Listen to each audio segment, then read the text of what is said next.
Namaste. My heartfelt gratitude to all of you for being here. The chosen prayer from the prayers and meditations written by the Mother. Today we have a prayer. The Mother wrote this prayer on April 2nd, 1914. It's 3 days after she had arrived in Pondicherry. And it's a short prayer, no more than 3 sentences, but the wealth it reveals is, one can say, it is equivalent to the key point and the crux of integral yoga, Sri Aurobindo's integral yoga. And we will find that in this prayer, when Sri Aurobindo said, all life is yoga, the Mother has stated the same in these 3 sentences. This prayer reveals to us the 2 movements, 2 very basic movements of sadhana in terms of concentration and expansion. We are aware of the 2 stages of sadhana, one that goes on in the darkness and the one that goes on in the light. And as the Vedas also have said, the Upanishads have said, the day and night, they alternate. So similarly, when we step into the light, when we are doing the yoga in darkness, the yoga is still continuing and we are also moving towards the light, but we are not aware of it. We are not conscious of it. So when we start, when the yoga starts, when the light phase comes, and we start doing the yoga, and we are moving towards the source of light, this becomes a conscious yoga. We try to catch a ray of light and start moving towards the luminous sun. And here also we find that now there are 2 stages of sadhana.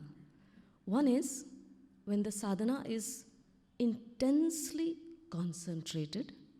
Usually this is the first stage, and logically it should be the first stage, where one lives within, concentrated deeply within, calling out to the divine, Ma, Ma, Ma, and completely oblivious of what is happening in the surroundings, and also realizing the world as it is in its transient phase, the transience part of it, and realizes that the temporary satisfactions of our desires cannot fulfill the sacred thirst of the heart.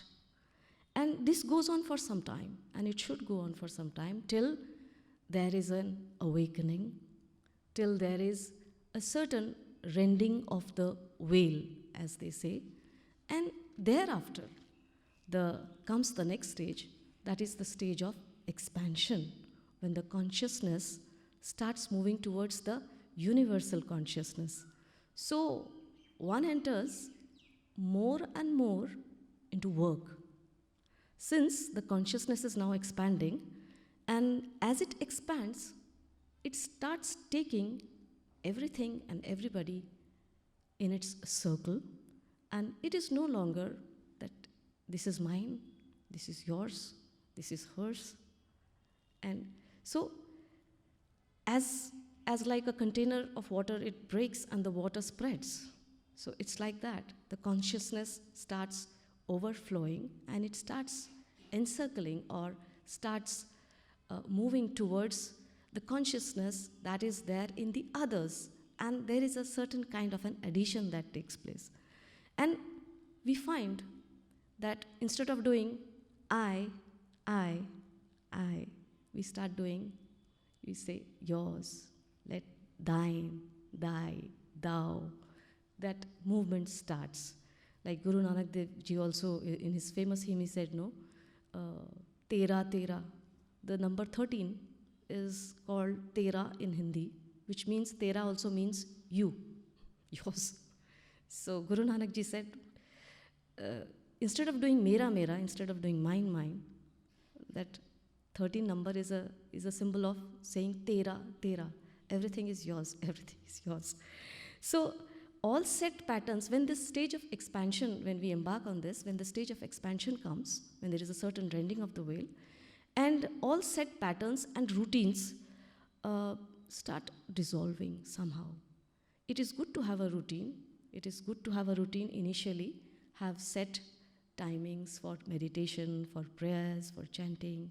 It is good initially because it also helps in disciplining the consciousness. But after some time, when the expansion stage comes, when one is ready to break free of the boundaries of the ego, rather the ego starts dissolving, then this pattern, these set routines also, they start dissolving, and the work becomes more and more important.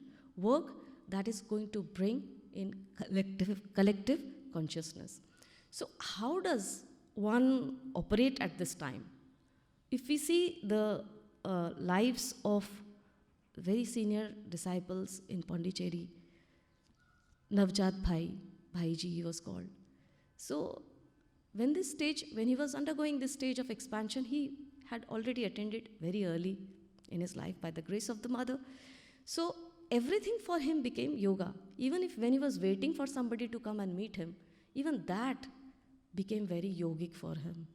So when this stage of expansion comes, meeting with somebody or interactions, uncalled interactions with others also become yoga. Your relationships become yoga. Food, eating, breathing, sleeping, everything becomes yoga. Meaning every experience of life becomes yoga, and that's the second stage. So let us read this prayer, what the mother is talking in this prayer, what she's saying. A beautiful prayer.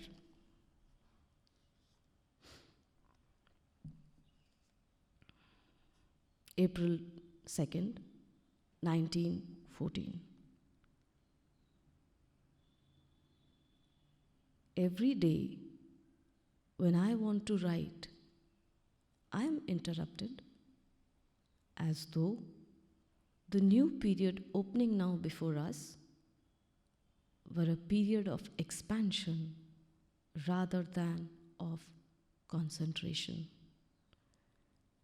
It is in the activity of each moment that we must serve Thee and identify ourselves with Thee rather than in deep and silent contemplation or in meditation, written or unwritten.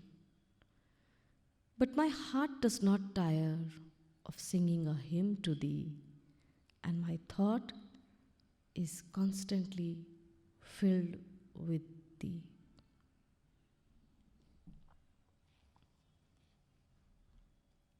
So here she is bringing out something that every activity in every moment of life has to be put in the service of the divine. That means our field of action has to expand. Our field of work at every moment has to expand. And life itself, each and everything in life, turns to the divine in this stage of expansion. And if you look at the first part of the prayer, the very first sentence, she says, every day when I want to write, I am interrupted. Now, the mother, throughout the day, she would be meditating. And we see these two phases, very clear phases in the mother's life, where she's intensely concentrated. She's having these intense experiences which we can't even talk about. And there is a deep inward movement in her. So, and throughout the day, I think from 1912, she started writing these prayers. And throughout the day, she would be thinking about the divine, concentrating on the divine. But in the morning, she would write these prayers. So here she says, every day when I want to write. So these prayers and meditations that we read here, they are actually the written meditations of the mother, where she has tried to objectify what is subjective in her at that time. Every day when I want to write, she says, I am interrupted. And this is after she has come to Pondicherry. I am interrupted as though the new period of opening now before us were a period of expansion rather than of concentration. So when we look at the mother's life, before she met Sri Aurobindo, she was in that intense, concentrated stage. And but when she comes to Pondicherry, and we see that the first time she comes for 9 months and then she had to return. But she is the divine mother. And when she arrives in Pondicherry, things start happening straight away. So when she met Sri Aurobindo himself also was in a kind of an intense, concentrated stage, which the mother has worded as that he is now coming out of his ascetic phase. So when she had first met him, she had described him like a yogi. So she said that he is now coming out of his ascetic stage. So the mother's presence, when the mother came, she actually brought out Sri Aurobindo from the seclusion stage that he was undergoing, and he started coming out of his ascetic phase. And what happened as a result of that? The Arya, the weekly writings, the newsletters, they started. So the Arya started, and so what was happening at this time was that a new world was beginning to take shape in the conceptual thought of man. And so now, the coming of the mother, it heralded that the truth constructions now start shaping up. And Arya, the writings of Sri Aurobindo, the life divine, synthesis of yoga, essays on the Gita, all emerged at this time from Arya, from the writings in Arya. So Arya is a truth construction, and it is infinite, because it is infinite and plastic, and nobody can make a religion or a cult out of these writings. In fact, all of Sri Aurobindo's writings are thus. The mother also realized here that the truth, it's not that truth has to stay only in the conceptual plane of man, it has also to start realizing on earth. And not only realize, the realization of the truth is not enough, it also has a collective dynamic dimension to it. So if we look at the older forms of yoga, where we have studied that, life was considered as a means of achieving union of the soul with the divine, the Atma with the Paramatma. So we used to say Atma Paramatma ka milan. And everything that aided that, all rituals, all practices, all prayers, meditations, contemplations, whatever helped in achieving that took prime importance, and the other part of life was left behind as if it was not important. So tortuous tapasya, moksha, and mantra, rosary, contemplation, all these took precedence. And what mattered was the liberation of the individual self, and the rest was all considered as everything else is false. One that does not lead to this union is false, it is mithya. So with the descent of Sri Krishna, and when the Vaishnava Bhakti movement started, there came a very beautiful phase of personalizing the divine, the personal God or the personal deity, so much so that people started considering the divine as part of their family. So there were rituals like bathing the deity, then making prasad for the deity, cooking for the deity, also putting him to sleep, also waking him up. Very beautiful forms. So, but the previous yoga, where Atma Paramatma Milan we see, and this Vaishnava Bhakti, where the personal God, the divine, the personal form of the divine started taking, the body also wanted to rejoice now. But yet some austerities were followed, and some fasting and all this, that still continued. So we see that everything that moved towards this central aim of the divine took precedence. It was very important. And the rest of the life and its life movements and everything were not important, as if the bhakta would get lost in only the divine, oblivious of everything that's happening around. That was not important. So there was a kind of a divide, there was a kind of a cleavage, a vicious cleavage that was there between this world and the other world. So this worldly and otherworldly, the cleavage still remained. So the avatars of the supermind had to descend. Mother and Sri Aurobindo, they descended. And all life has to be made a part of yoga. Every movement in life must move towards the divine and is an opportunity to move towards the divine. And throughout the day, we find that there are n number of opportunities that are given, n number of moments that we face. And every moment can become an opportunity to turn to the divine and offer it in the service of the divine. Not only just realize, but also offer it for the service of the divine, meaning can be utilized for the work that needs to be done within and also the work that needs to be done in the world.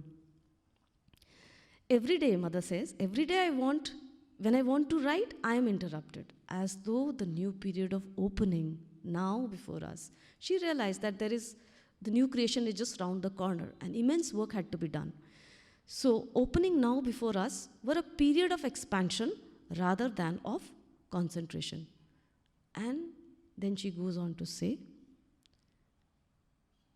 it is in the activity of each moment that we must serve thee and identify ourselves with thee rather than in deep and silent contemplation or in meditation, written or unwritten. So there is a period of expansion now, that is, every moment is now pointing to her, everything is pointing to her, that the period of expansion has to start in a very big way. And what did she not do in this period of expansion? She created, the ashram flourished, the honesty society took place, it took shape, the new idea was formed, she was writing, she was nurturing the disciples, she was creating space, more and more space for the ashram so that more and more people could come and benefit from it. So there was an incident in the ashram, and Mother used to give work. So people would often go to Sri Aurobindo and say, does the Mother give a mantra? So Sri Aurobindo would say, no, the Mother does not give mantra, she gives work. So she would give work, and the Mother had her own way of giving work to the disciples. Erudite scholars were given work like carpentry or to work in the godown. And it was all to teach them that every work is important. In fact, Rishabh Chandji, very close to Sri Aurobindo, he was given some work in the, you can say, the carpentry or the godown, I think, and he was supposed to kill the ticks and mites. So he went and complained to Sri Aurobindo that I think the Mother doesn't know that I am a Jain. You know, Jains, it's believed that they don't kill any living thing. They should not be killed and all. So he said that I think she doesn't know that I am a Jain and I can't do this work. So Sri Aurobindo said, go back, do the work that the Mother has given you. And he was also an enlightened soul, so he decided to do it. And slowly the awakening also came within him, and the egos that the disciples had and all were crushed in a very gentle way by the Mother through work. And there was an incident again in the ashram that the Mother had given some carpentry work to a sadhak. So he was in the carpentry department and he was doing tuk tuk tuk tuk, the noise of the wood, striking of the wood. And another sadhak nearby was getting disturbed because he could not meditate. He could not sit in contemplation and meditate. So he complained to the sadhak that you have to stop making this noise because I am getting disturbed in my meditation. Now the sadhak in the carpentry division, he is restless, so he goes to the Mother and says, Mother, the sadhak is getting disturbed in meditation because of this work that you have given me. What do I do, Mother? So the Mother said, You continue with the work I have given you. He does not know how to meditate. So, so the work that the mother used to give became of prime importance, and through work and through this kind of, you can say, assignment of work, and not only did she give work, she led by example. She did her own chores herself, cleaning, brooming, sweeping, and she never complained about the kind of work that was piled on to her, because as the ashram was flourishing, more and more work was coming to her. She never complained. In fact, one of the sadhaks had said he refrained from touching her feet because her feet would be sore. When people would come to take her blessings, they would touch her feet, and so much of her feet was being touched that it was becoming sore. I mean, it was becoming very sensitive. So he said, Mother, I refrain from touching your feet because it will pain you. Then the mother said, no, you go ahead and do what you have to do. And everybody, he was told that, yes, you can touch the mother's feet. Mother will take care of it. So she had given this kind of an assurance to everybody that the work is very important, and through work, it is best that we can serve the divine. And this is the true purpose of expansion. More and more work needs to be done, and it needs to be done at the collective level. Then only the earth will become a better place to live.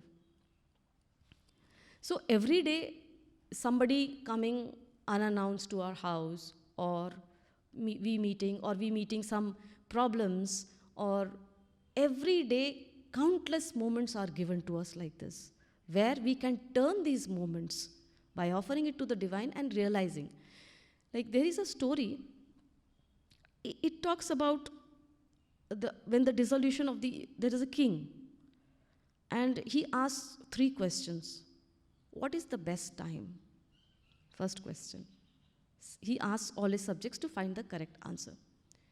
What is the best time? And who is the most important person? And what is the most important thing to do? And after much ado, his subjects, one of them, he came because he knew the answers, and he says, the best answer to the first question, the best moment is now. The best time is now. And so who is the most important person? The person in front of you. And what is the most important thing to do? To be with that person and try to serve the divine through that person is the best work. The person who is in front of you. So, when we are in this kind of a stage, when this kind of we enter into this kind of an expansive stage, the consciousness starts expanding, then we realize also something which the Isha Upanishad has highlighted, Yat Kincha Jagatyam Jagat. Each individual motion in the universe is meant for the Lord. Everything that is a part of the universal motion, every single thing belongs to the Lord, and it is for the divine to flow in every activity. So the mother has gone in a very systematic way. She is explaining things in a very systematic way. She is saying, yes, first concentration, contemplation, meditation, intense concentration. So she's not saying straight away jump to the expanded stage and start doing any kind of work. So that way we will land up into trouble. We should not start doing all kinds of works, just because the work is more important. The stage of concentration is also important.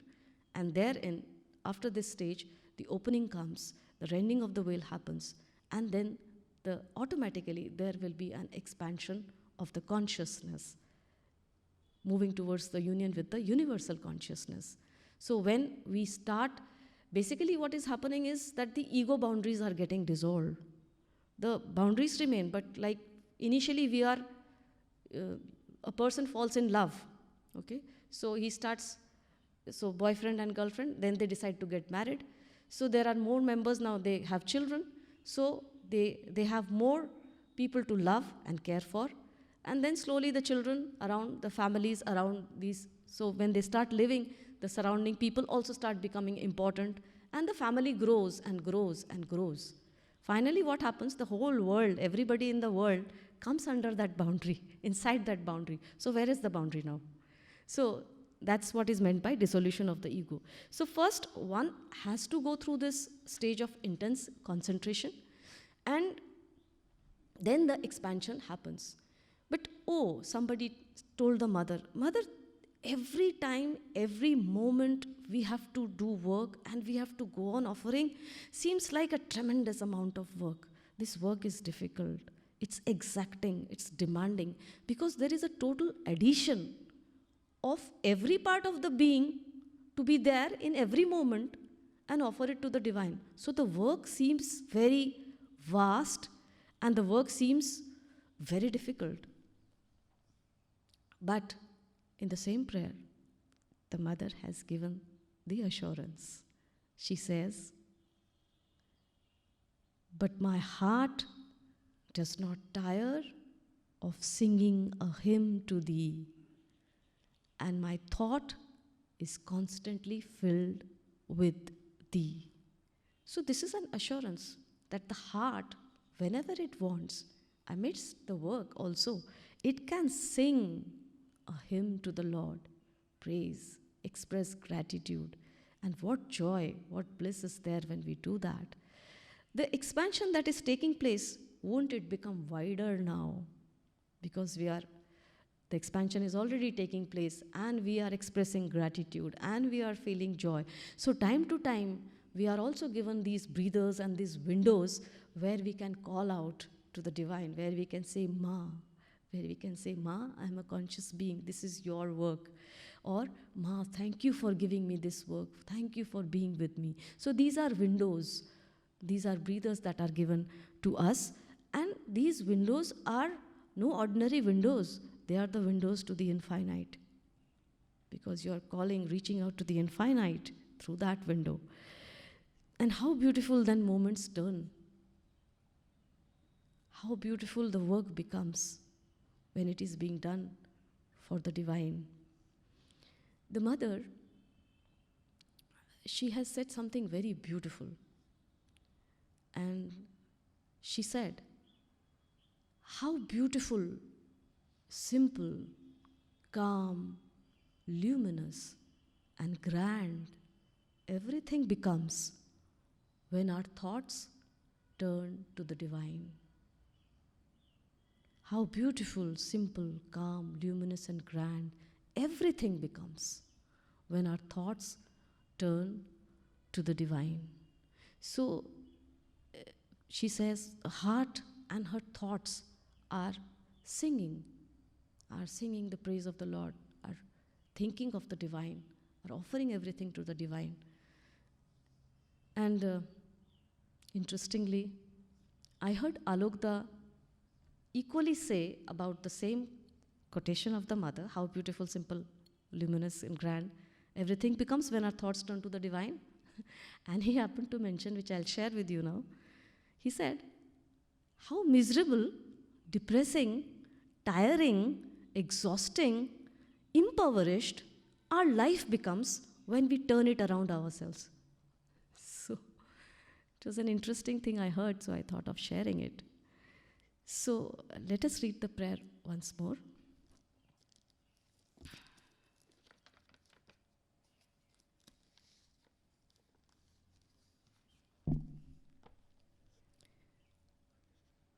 April 2nd, 1914. Every day when I want to write, I am interrupted, as though the new period opening now before us were a period of expansion rather than of concentration. It is in the activity of each moment that we must serve Thee and identify ourselves with Thee, rather than in deep and silent contemplation or in meditation, written or unwritten. But my heart does not tire of singing a hymn to Thee, and my thought is constantly filled with Thee.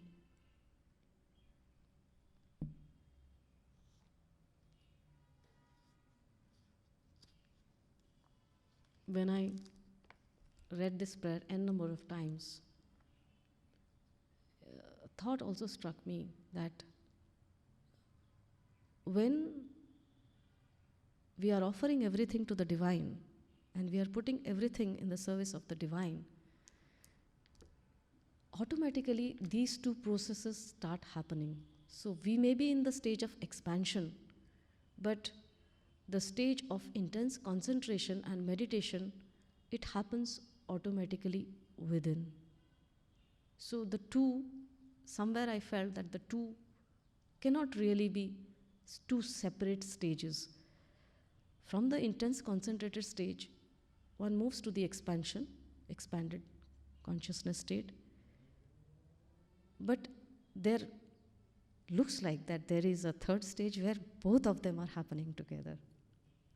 So, and it happens only when we are very sincerely offering everything to the divine. Then automatically there is a chanting, there is a rhythm, there is a feeling, there is an uprising that the work that is being, and total dedication to the work and offering it to the divine, is it not the best hymn that we sing for the divine?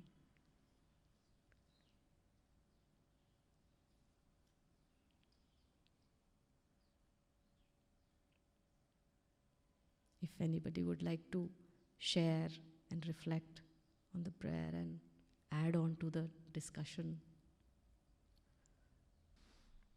Thank you, Mithu, for that beautiful exposition of this short but very pregnant and seminal prayer of the Mother. I was hesitating to come after you had fused the concentration and expansion into one. In fact, the two need not be separate, and it's only for convenience and at different stages of our sadhana that the two can be split. But eventually, if the work, as you said, is with the divine in our heart all the time, if the work is being offered to the divine, then that itself becomes a meditation, that itself becomes a concentration, and one does not have to go in for a formal period during the day when you are just sitting and contemplating and meditating. But the reason I came was to share with you how similar things can enter the minds of two children of the Mother.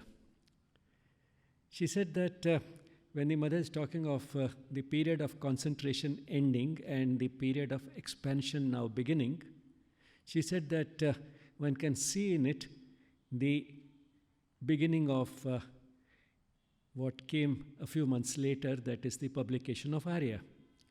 And when I was looking at my copy of Prayers and Meditations, and when I had read this prayer a long time back, I saw that in the margin I had written Seeds of Arya query, whether that is what's happening. And one can visualize this. For the Mother also, this period before 1914 was perhaps a period of intense concentration, because if you see, even her involvement in study circles, etc., in France,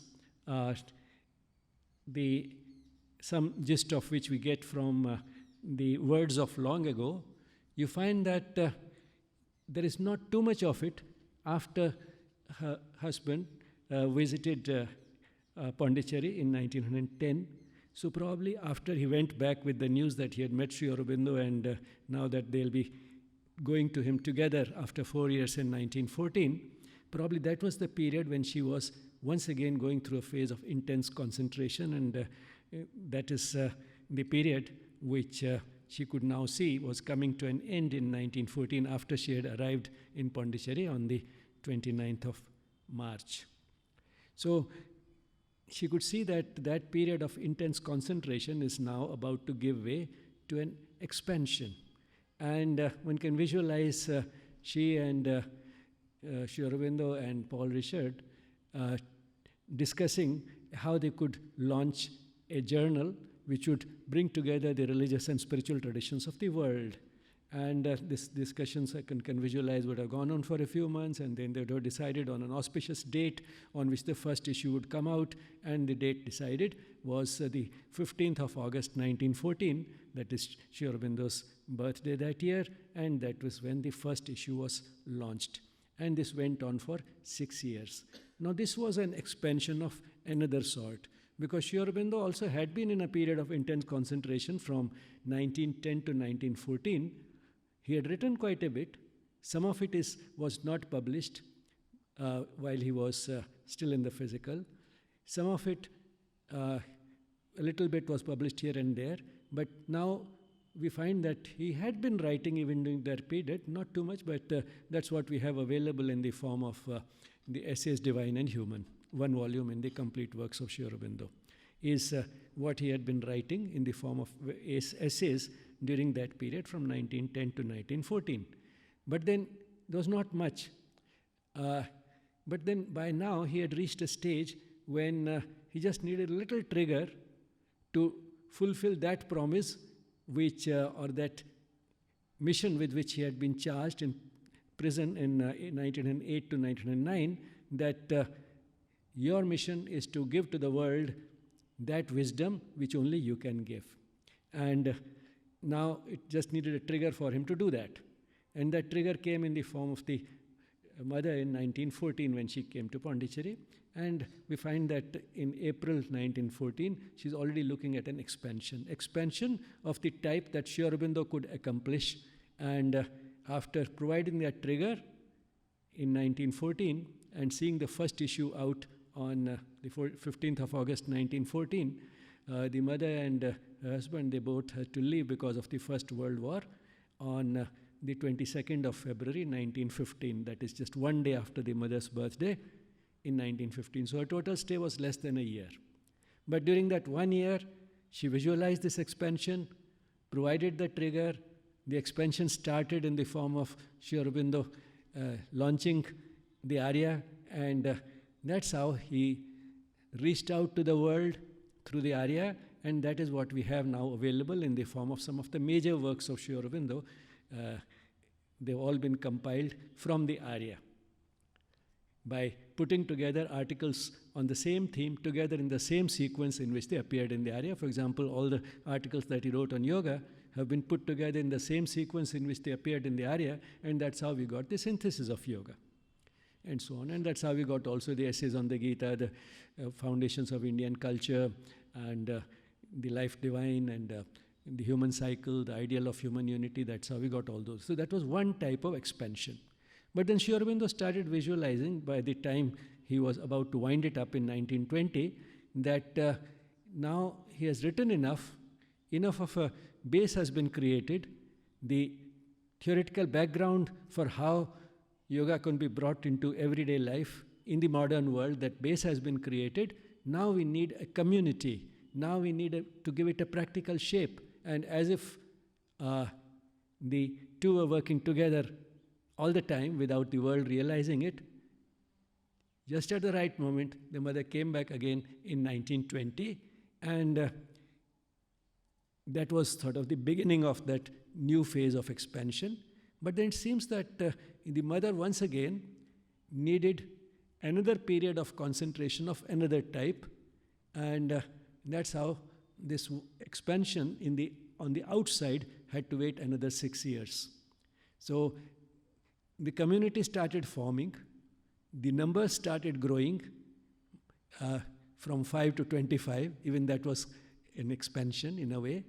But during these 6 years, the mother was more or less in seclusion herself, and then came 1926, when Sri Aurobindo went into seclusion and the mother started developing the ashram, and that was, as Mithu pointed out, an expansion of another type.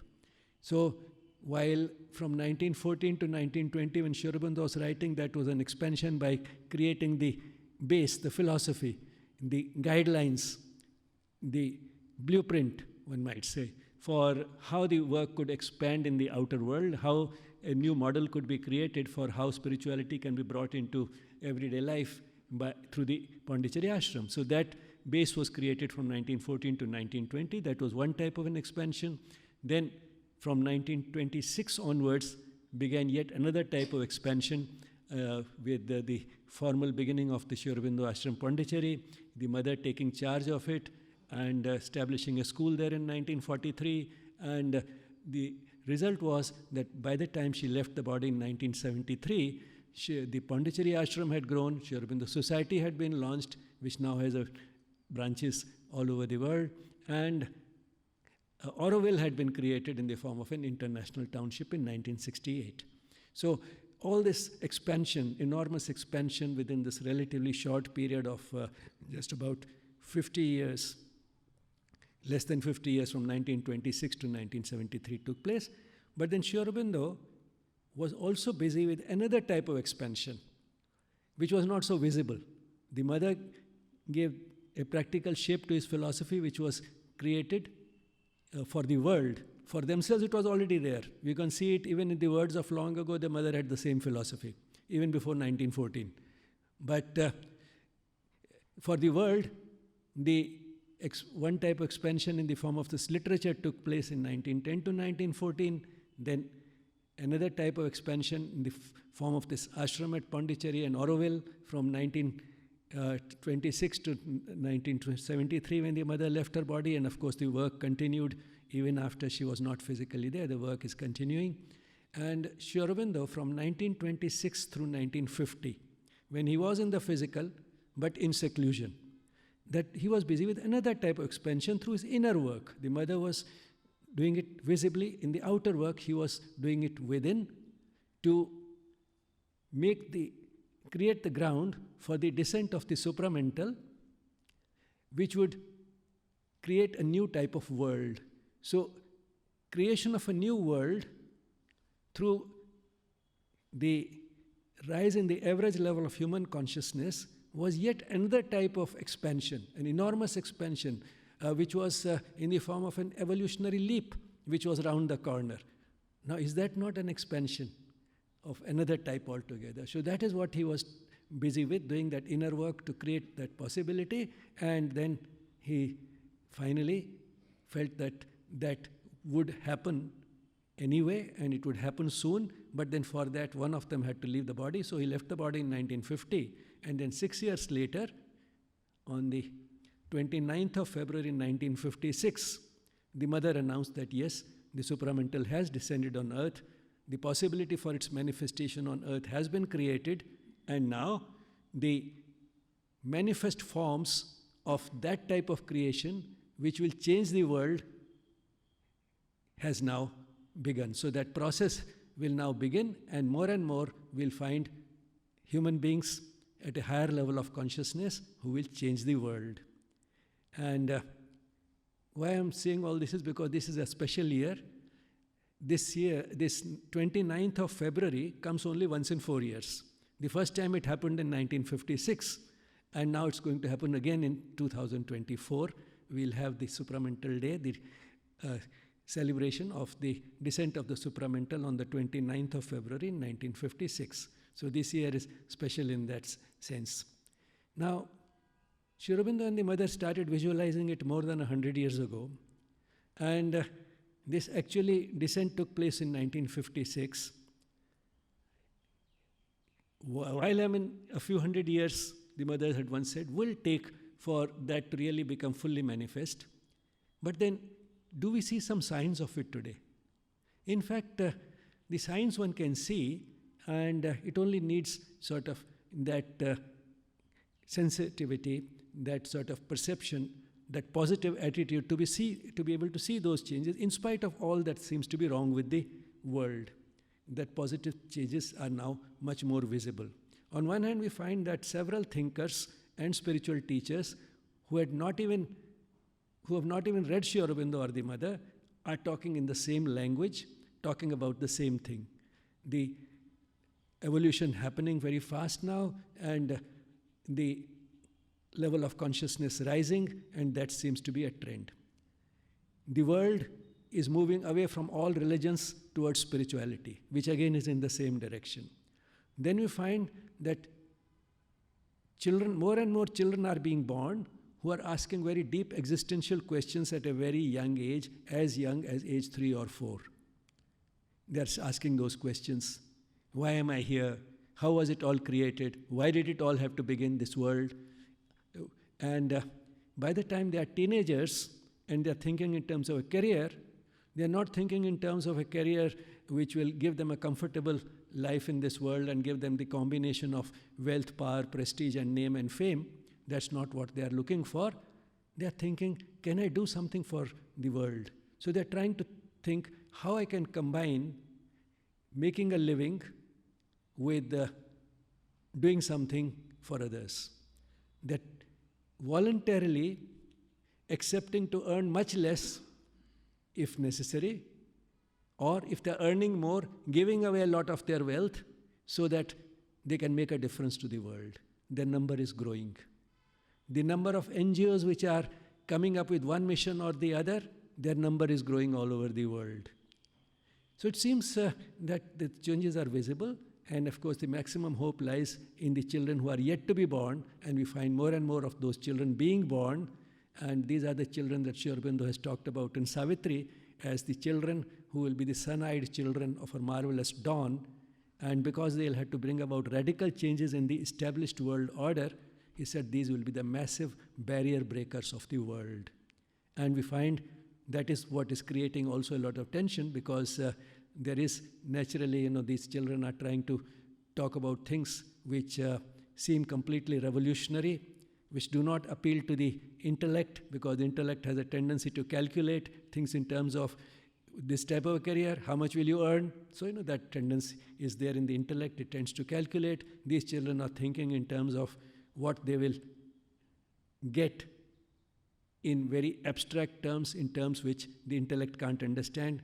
What they can see is what they will get is the joy of giving. What they will get is an inner fulfillment, a sense of feeling that I don't need anything because now I have everything. Now that is the type of feeling which the children are looking at, and the adults sometimes can't relate to it, and that is also creating the generation gap of a new type altogether. Generation gap is an old phenomenon, but now it's taking new forms, and that's happening because of this movement, this growth. So so when you're involved in that type of work, the type of work that the children are now wanting to do, combining their unique talents, making the best use of their unique talents, aligning their passion with passions and interests and inclinations with the type of work that they will do, and in turn combining it with something that will make a difference to the world. So they're trying to bring together everything, what they're best equipped to do in terms of their unique talents and blessings and inclinations and temperament, with making a living, with making a difference to the world.